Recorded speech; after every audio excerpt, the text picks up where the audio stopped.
తదుపరి సింహరాశి. సింహరాశి వారికి ఈ వారం అనుకూలంగానే ఉంది. వర్క్ డిస్ట్రిబ్యూషన్ సక్రమంగా చేసుకోగలుగుతారు. కుటుంబ వ్యవహారాల తాలూకు ప్రభావాన్ని కార్యాలయంలోని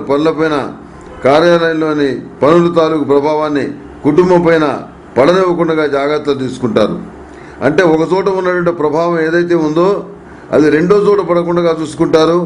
అదేవిధంగా రెండో చోట ఉన్న ప్రభావం ఏదైతే ఉందో అది మొదటి చోట పడకుండా చూసుకుంటారు.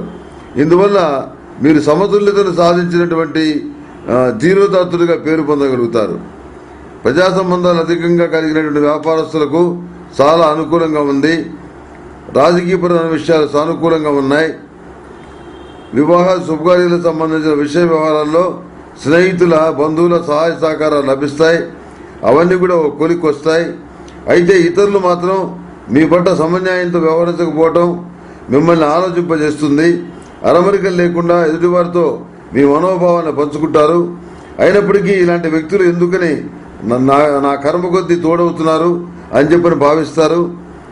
ఆధ్యాత్మికమైన ప్రసంగాలు మనసును ఆకట్టుకుంటాయి. దొంగ స్వామీజీని నమ్మి మోసపోతారు.